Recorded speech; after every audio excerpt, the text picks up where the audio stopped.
बात बच्चों, जैसा कि हम लोग पिछले दिनों से पढ़ रहे हैं, पाठ 4 सांवले सपनों की याद, जिसके लेखक हैं जाबिर हुसैन साहब। तो इन्होंने इस पाठ को पक्षी वैज्ञानिक सालिम अली की यादगार में लिखा है। उसी के विषय में हम लोग 2-3 दिन से जानकारी ले रहे हैं। आज जो शेष भाग है वो हम देखेंगे।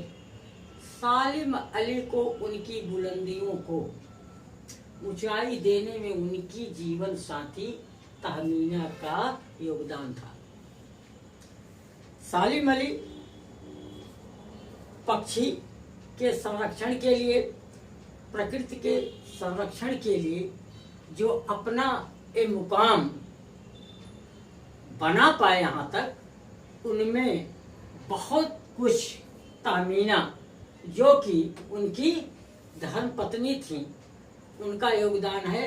और साथ ही साथ जीवन साथी के साथ साथ ये बचपन में उनकी सहपाठनी भी रही है।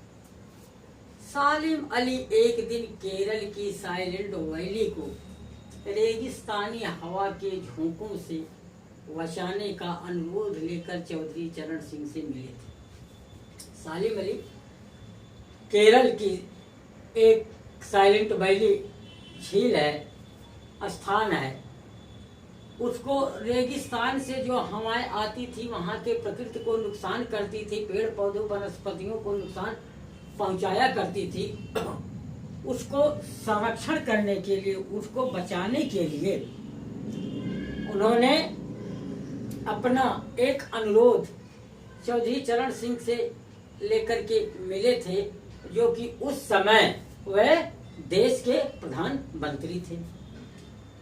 पर्यावरण के संभावित खतरों का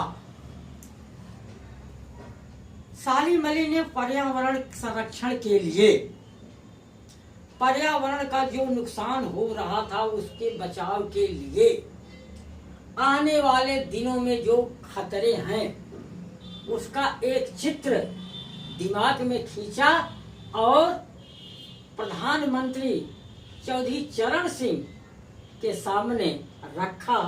उसने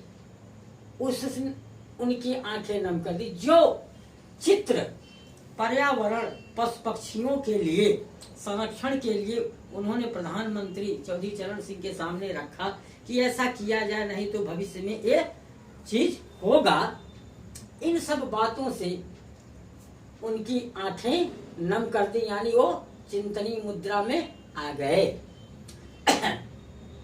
आज सालिम अली नहीं है। सालिम अली की मौत एक घातक बीमारी से हुआ। आज वो इस दुनिया में नहीं है। और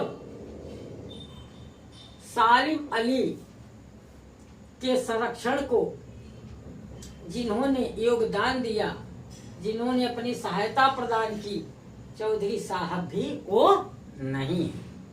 सोंधी माटी पर उगी फसलों के बीच एक नए भारत की नींव रखने का संकल्प कौन लेगा? लेखक कहता है, रचनाकार यानी जाबिर हुसैन साहब कहते हैं कि अब प्रकृति के लिए, पशु पक्षियों के सुरक्षा के लिए चिंता कौन करेगा, जबकि ये दोनों इस दुनिया में नहीं हैं। और इनको संरक्षित करने का, सुरक्षित करने का संकल्प अब कौन लेगा? बर्फीली जमीनों पर जीने वाले पक्षियों की वकालत कौन करेगा? वो पक्षी जो वायुमंडल में, आकाश मंडल में इधर से उधर विचरण करते हैं, और इनको सुरक्षा अब कौन प्रदान करेगा? सालिम अली ने अपनी आत्मकथा का नाम रखा था फॉल ऑफ ए स्पैरो। उन्होंने अपनी आत्मकथा का जो नाम रखा था फॉल ऑफ ए स्पैरो, मुझे याद आ गया। कौन कह रहा है शब्द? लेखक। कि मुझे याद आ गया D.H. लॉरेंस की मौत के बाद बच्चों D.H. लॉरेंस भी सालिम अली की तरह एक भी प्रकृति विज्ञानी थे। पक्षियों के विषय में ये चिंतित रहा करते थे। वही लेखक कह रहा है कि D.H. लॉरेंस की मौत के बाद लोगों ने उनकी पत्नी फ्रीडा लॉरेंस से अनुरोध किया कि वो अपने पति के बारे में कुछ लिखें। D.H. लॉरेंस की जब मौत हुई तो वो प्रकृति प्रेमी थे, प्रकृति विज्ञानी थे।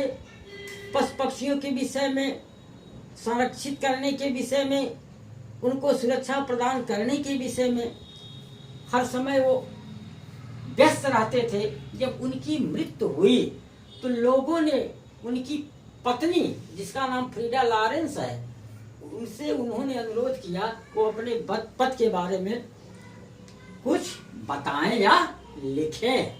उन्होंने कहा, मेरे लिए लॉरेंस के बारे में कुछ लिखना असंभव है।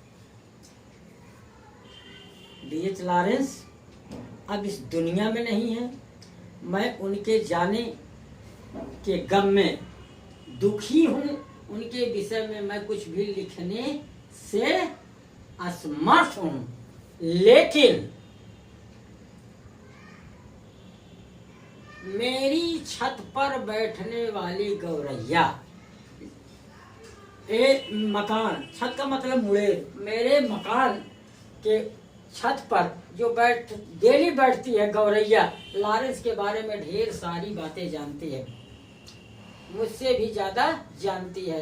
वह सचमुच इतना खुला और सादा दिल आदमी था, हमसे बेहतर। ये सही है कि मैं उनकी पत्नी हूँ। D.H. लॉरेंस हमारे पति हैं, ये सही है। उनके विषय में मैं बहुत कुछ जानती हूँ। वो कितने नेक इंसान थे, कितने भले इंसान थे, जीवों पर दया करने वाले थे। लेकिन मुझसे ज्यादा मकान की छत पर जो गौरैया आके बैठती है, वो हमसे भी ज्यादा हम दोनों के विषय में जानती है।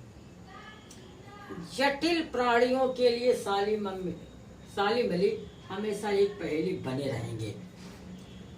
प्राणियों की संरक्षण के लिए, प्रकृति की संरक्षण के लिए एक नए से नए आयाम वो खोजा करते थे, नए रास्ते खोजा करते थे। इसके लिए वो एक पहेली बने रहेंगे। बचपन के दिनों में उनकी एयर गन से घायल होकर गिरने वाली नीले कंठ की वह गौरैया सारी जिंदगी उन्हें खोज के नए नए रास्तों की तरफ ले जाती रही। बच्चों, एक कहानी है उनके बचपन की। वो पक्षियों का शिकार किया करते थे। उनके कंधे पर एयर गन रहती थी और जहाँ देखते थे वो मार देते थे पक्षियों को। लेकिन एक दिन की घटना है कि एक छोटी गौरैया उनके एयर गन का शिकार हो गई और जमीन पर घायल होकर गिर पड़ तड़प रही थी। इससे गौरैया की दशा को देखकर उनके हृदय में परिवर्तन आ गया। उनका हृदय द्रवित हो गया कि उन्होंने पक्षियों के संरक्षण के लिए ये संकल्प ले लिया कि आज के बाद से मैं कोई भी इस तरह की घटना नहीं करूंगी। और उन्हें खोज के नए नए रास्तों की तरफ ले जाती रही। वही उनकी जिंदगी में एक नया बदलाव लेकर आई। वो लॉरेंस की तरह नैसर्गिक जिंदगी का प्रतिरूप बन गए थे और इस तरह से पशु पक्षियों के विषय में, प्रकृति के विषय में, प्रकृति के संरक्षण के विषय में वो जीवन भर संघर्षरत रहे। सालिम अली प्रकृति की दुनिया में एक टापू बनने की बजाय, टापू कहते हैं एक समुद्र के बीच में एक छोटी सी जगह जहाँ पर पानी के बीच में उभरी हुई जमीन होती है। तो वही कह रहे हैं कि सालिम अली प्रकृति की दुनिया में एक टापू बनने की बजाय, एक छोटा सा टापू बनने के बजाय अथाह सागर बनकर उभरे थे। आज मेरी आंखें नम है। इस शब्द को कौन कह रहा है? इस शब्द को जाबिर हुसैन शाह यानी लेखक कह रहा है कि आज मेरी आंखें नम है, सालिम अली तुम लौटोगे ना। यानी उनका जनाजा जा रहा है, दिल्ली में लोग कंधे पर उनकी अर्थी को उठाए हुए हैं और ये सोच रहे हैं कि क्या तुम पुनः दोबारा जरूर आओगे कि नहीं आओगे, ये मैं नहीं जानता हूँ, लेकिन मेरा आत्मविश्वास है कि तुम जरूर आओगे। तो बच्चों, आपका ये सांवले सपनों की याद पाठ आज समाप्त हो गया। अगले दिन हम आपको इसके क्वेश्चन प्रश्न और प्रश्नोत्तर के विषय में बताएंगे, और आप लोग इसको कृपया कॉपी में नोट करें। धन्यवाद।